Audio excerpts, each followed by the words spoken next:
Halo teman-teman, pada kesempatan kali ini kami akan membahas proses peradilan perkara perdata di pengadilan negeri. Nah, proses peradilan perkara perdata ini umumnya ada 6 tahap. Yuk simak terus apa saja sih tahap-tahap proses perkara perdata ini. Yang pertama adalah tahap gugatan. Nah, dalam perkara perdata secara umum setidaknya ada 2 pihak, yaitu pihak penggugat dan pihak tergugat. Penggugat merupakan pihak yang merasa dirugikan, sedangkan tergugat merupakan seseorang yang dituduh merugikan penggugat. Nah, dalam tahap ini, penggugat membuat surat gugatan lalu didaftarkan ke Kepaniteraan Perdata Pengadilan Negeri. Nah, surat gugatan ini umumnya berisi identitas para pihak, posita atau fundamentum petendi, atau uraian yang menjadi alasan diajukan gugatan serta tuntutannya, dan terakhir yaitu isi tuntutan kepada tergugat. Surat gugatan ini harus dibuat, disusun, dan ditandatangani sendiri oleh penggugat atau kuasa hukumnya, serta isinya harus sempurna agar tidak merugikan penggugat nantinya. Surat gugatan ini bisa diwakilkan oleh orang lain dengan adanya surat kuasa khusus. Kedua, tahap mediasi. Tahap ini merupakan awal sebelum proses peradilan atau pemeriksaan berlangsung. Pada tahap ini, majelis hakim wajib untuk mengusahakan upaya perdamaian dengan mediasi, yaitu proses perundingan untuk memperoleh kesepakatan para pihak dengan dibantu oleh mediator. Mediator merupakan pihak netral yang berusaha untuk membantu para pihak dalam mencapai kesepakatan atau menyelesaikan secara mufakat. Mediator dapat merupakan seorang hakim pengadilan yang bukan memeriksa perkara, dan dapat juga merupakan seorang dari pihak lain yang sudah memiliki sertifikat sebagai mediator. Kewajiban mediasi ini diatur pada pasal 130 HIR dan secara khusus diatur pada Perma nomor 1 tahun 2008 tentang prosedur mediasi di pengadilan. Nah, kesempatan mediasi ini diberikan kepada majelis hakim selama 40 hari dan dapat diperpanjang 14 hari apabila tidak cukup. Nah, bila dalam proses ini telah tercapai kesepakatan atau win-win solution, maka para pihak membuat akta perdamaian yang ditandatangani oleh para pihak dan diketahui oleh mediator serta kuasa hukum bila ada. Akta kesepakatan ini disampaikan kepada majelis hakim untuk mendapatkan putusan perdamaian dan berakhirlah sudah gugatan tersebut. Akan tetapi, jika kesepakatan tersebut tidak tercapai, maka mediator membuat laporan kepada majelis hakim yang menyatakan mediasi tersebut telah gagal dilakukan. Selanjutnya ada tahap pembacaan gugatan, di dalamnya termasuk jawaban, replik, dan duplik.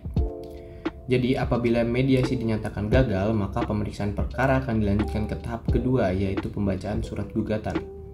Kesempatan pertama diberikan kepada pihak penggugat untuk membacakan surat gugatannya. Selain itu, pihak penggugat juga diberikan kesempatan untuk merevisi surat gugatannya selama tidak merubah pokok gugatan. Bahkan, pihak penggugat juga dapat mencabut gugatannya. Kesempatan tersebut hanya diberikan sebelum tergugat mengajukan jawabannya. Setelah pembacaan surat gugatan, maka secara berimbang kesempatan diberikan kepada pihak tergugat atau kuasanya untuk membacakan jawabannya. Jawaban yang dibacakan dapat berisikan bantahan terhadap dalil-dalil atau bantahan dalam eksepsi dan dalam pokok perkara.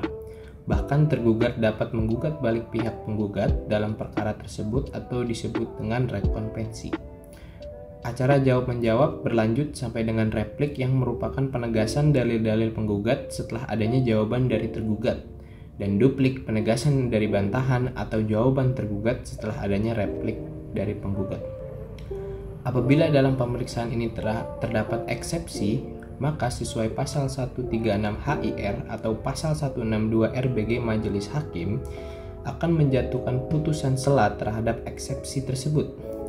Eksepsi mengenai kompetensi atau kewenangan relatif harus diajukan segera pada permulaan persidangan dan tidak akan diberhentikan kalau tergugat telah menjawab pokok perkaranya. Untuk eksepsi kompetensi atau kewenangan absolut dapat diajukan setiap saat dalam pemeriksaan perkara itu, dan hakim karena jabatannya secara ex officio harus pula menyatakan bahwa tidak berwenang mengadili perkara tersebut. Putusan sela dapat berupa mengabulkan eksepsi dengan konsekuensi perkara diberhentikan pemeriksaannya, dan dapat pula eksepsi tersebut ditolak dengan konsekuensi pemeriksaan perkara akan dilanjutkan ke tahap berikutnya. Dalam tahap kedua ini sudah dapat kita lihat bahwa semua pihak diberi kesempatan yang sama dalam mengemukakan sesuatu untuk mempertahankan dan membantah suatu gugatan terhadapnya. Apabila tergugat tidak hadir dalam persidangan meskipun telah dipanggil dengan patut dan sah, maka gugatan itu diterima dengan putusan di luar hadirnya tergugat atau yang disebut dengan verstek, dan prosesnya penyelesaiannya perkara berjalan sepihak atau kontradiktori. Namun, tergugat berhak mengajukan perlawanan atau bahasa lainnya verzet dalam tempo 14 hari setelah menerima pemberitahuan dan tambahan 8 hari bila tidak diberitahukan.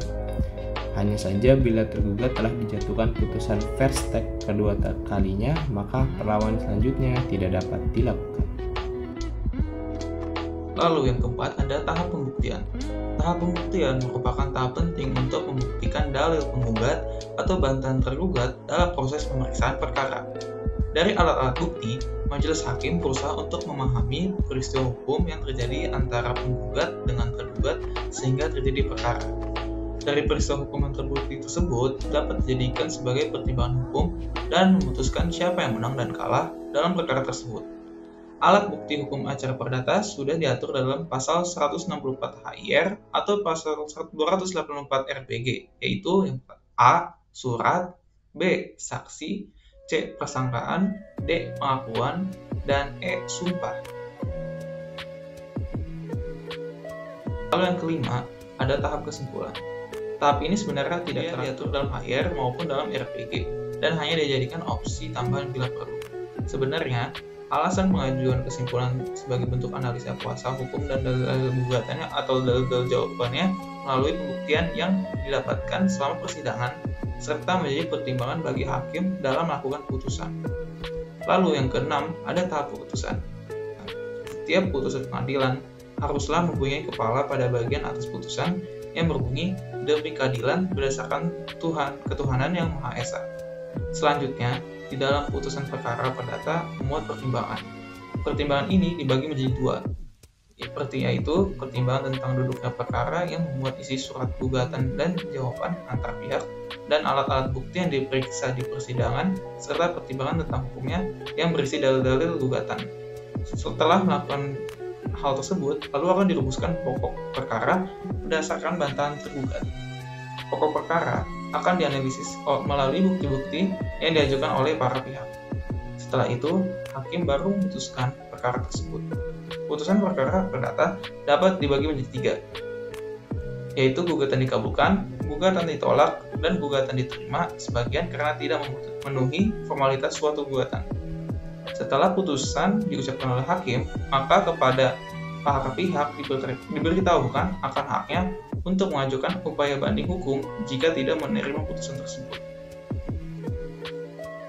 Sekian dari kelompok kami, mohon maaf apabila ada kesalahan kata. Sekian dan terima kasih.